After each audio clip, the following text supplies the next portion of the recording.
كيف ممكن نخشع في الصلاة وكيف ممكن تكون الصلاة علاج نفسي لمشاكلنا ومتاعبنا اليومية. علمونا زمان أن واحد من أهم أسرار الخشوع في الصلاة استشعار عبارة الله أكبر. يعني الله أكبر من أي مشكلة أنت قاعد تواجهها ومسببة لك هم نفسي. إذا الواحد فقد الأمل وحاسس أنه مشكلته ما لها علاج ومسببة له ألم نفسي، هذا معناه أنه مو مستشعر أنه الله أكبر من هذه المشكلة وممكن يحلها. لذلك بعض العلماء يسموا ده الكذب الخفي، أنك تقول بلسانك الله أكبر ولكن كل مشاعرك تحس أنه مشاكلك أكبر. يعني سر من أسرار الخشوع أنك تربط صلاتك باللي حاصل لك في يومك.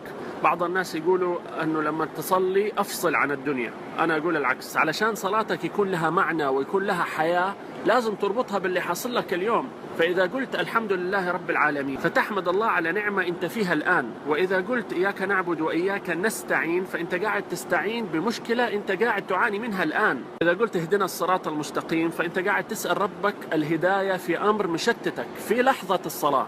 وهذا السبب اللي يخلي الصلاة في حياتنا متجددة وليست مجرد روتين نعتاد عليه ونمل منه. وهذا هو السر في تعبير الرسول صلى الله عليه وسلم: أرحنا بها يا بلال.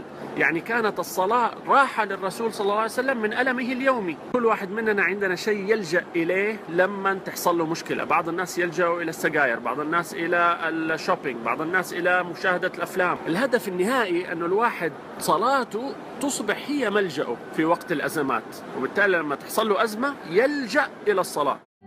هذا لن يحصل إلا إذا كانت الصلاة خاشعة، والخشوع لن يحصل إلا إذا ارتبطت الصلاة بآلامنا ومشاكلنا اليومية. فإذا قلنا الله أكبر فهو أكبر من أي مشكلة نعاني منها اليوم، وإذا قلنا وإياك نستعين فنحن نستعين به سبحانه على مشاكلنا اليوم. حتى اختيارنا للآيات اللي نتلوها في الصلاة يصبح اختيار لآيات لها علاقة بمشاكلنا اليومية وليس مجرد اختيار أقصر سورة علشان نخلص. فإذا الواحد دوب أذنب يختار آيات لها علاقة بالاستغفار والتوبة، إذا يعاني من ظلم يختار آيات لها علاقة بالاستعانة بالله، وهكذا. وهذا سؤال مهم أنه كل واحد مننا يسأل نفسه: ليش بنصلي؟ هل بنصلي خوفا من نار ولا رغبة في جنة، ولا لأنه فعلا الصلاة معين كما عبر عنها الله سبحانه وتعالى: واستعينوا بالصبر والصلاة؟ فالصلاة هي معونة.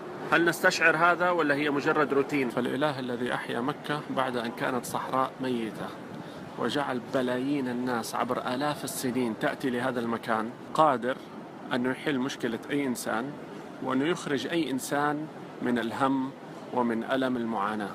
فإذا وصلنا لهذه المرحلة من الثقة بالله سبحانه وتعالى وقدرته، فهذه المرحلة اللي وصلها إبراهيم عليه السلام واستحق عليه لقب الخليل، خليل الرحمن، يعني صديق الرحمن. الخلة أعلى مقامات الصداقة، تخيل هذا المعنى. طبعا الثقة بالله ليس معناها أن الواحد يجلس وما يعمل على حل مشاكله، لأنه هذا اسمه تواكل، والتواكل مذموم. لذلك قالوا: الدعاء بلا عمل قصور، والعمل بلا دعاء غرور.